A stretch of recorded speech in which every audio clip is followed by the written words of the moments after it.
No niin, Jumala armoa ja rauhaa täältä Kreetan Haniasta.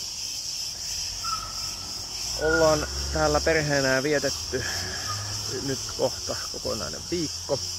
Täällä on ollut aika laillakin kuumaa säätä.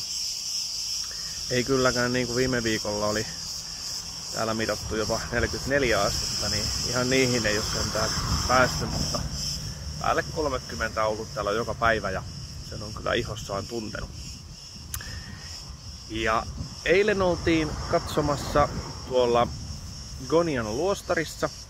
Se on todennäköisesti joskus 1200-luvulla rakennettu ja siellä on semmoinen vanha kristillinen museo. Siellä oli paljon vaikuttavia hengellisiä kuvia, piirroksia ja sitten vanhoja evankeliumin teoksia, käännöksiä, raamattuja, niin oli sitten apottuna sinne lasien taakse nähtäväksi. Ja oli kyllä todella vaikuttava käynti.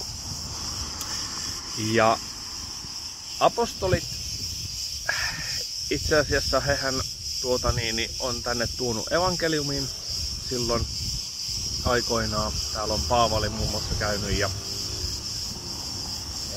tuo Tiitus täytyy sanoa, että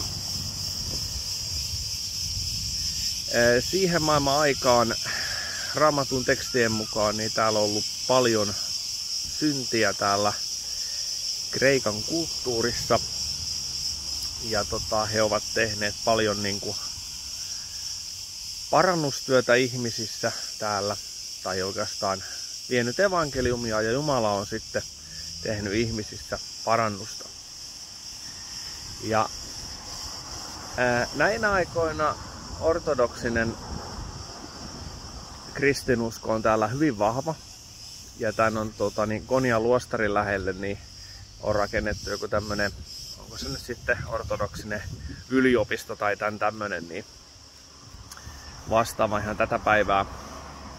Ja siellä oli semmoinen esittelyvideo siellä Gonian luostarissa, että tämä ortodoksinen kirkko,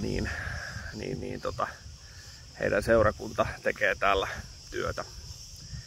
No, se on sitten sitä mitä se on, mutta kuitenkin täällä on katukuvassa näkyy todella paljon, että on tämmöistä kaikenlaista, mitä meillä Suomessakin on, että on näitä unisieppareita ja sitten on kun heillä on ikonimaailma täällä aika kirjava ja sitten on näitä tällaisia pahan silmiä melkein joka paikassa.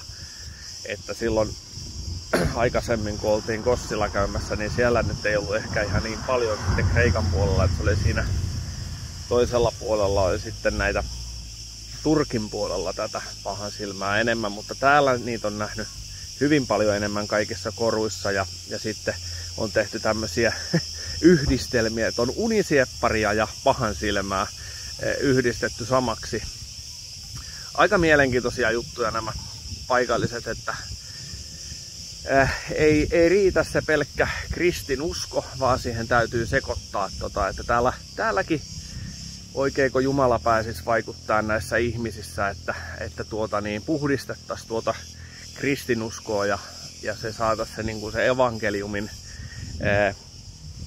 puhtaus kaikessa loistossaan. Eli kun se ei tarvi mitään muuta kuin yhteyden Jumalaa, Isää kaikkivaltiaiseen Jeesuksen kautta, kun Jeesus on meidän synnit sovittanut, niin se ei muuta tarvitsisi oikeasti se Jumalan yhteys ja se, että Jumala meidän rukouksiin vastailee ja voidaan elää ja olla tämä aika, mitä me täällä maailmassa eletään, niin saadaan elää Jumalan kanssa, niin se on se kaikki hyvinkin yksinkertainen se Jumalan evankeliumi. Mutta se on kyllä ihme juttu, että tämä ihmisluonto on sellainen, että on pakko sekoittaa kaikenlaisia myyttäjä ja kaikenlaisia taruja sitten sekaan siihen, että vaikka löydetään Jumalan totuus, niin sitten ei mene muutama vuosikymmen tai vuosisata, niin eiköhän siihen jo laiteta sekaan jotakin muuta sekaan, että ei pelkästään se usko Jumalaan on riittänyt ihmisille. Eli uskon puhdistusta tarvitsisi tämäkin paikka ja rukoillaan sitä Jumalan puhdistusta tännekin paikkaan. Sitä tarvitaan joka puolella. Sitä tarvitaan ihan ympäri maailmaa ja sitä, että Jumalan henki saisi vaikuttaa ihmisissä tekemiseen ja totuuteen ja se, että me saataisiin niin kuin elää semmoista vapaata uskoa, kristinuskoa siinä kaikessa Jumalan rakkaudessa, mitä Jumala on meitä ennalta rakastanut ja että me saadaan ottaa se rakkaus vastaan ja antaa sitä meillä toinen toisillemme, meidän lähimmäisille. Saataisiin niin kuin, kaikki se, mitä Jumala on tarkoittanut, että kristityt rakastaa toinen toisiaan ja osoittaa sitä rakkautta myös viemällä tätä rakkauden evankeliumia eteenpäin. Mutta joo, ei mitään, tämmönen lyhyt video täältä ja mukavaa kesänjatkoa kaikille. Mekin tästä kohta lähdetään koti Suomeen ja taas ottaa vähän viileämpää ilmaa siellä. Siunausta jokaiselle. Moi!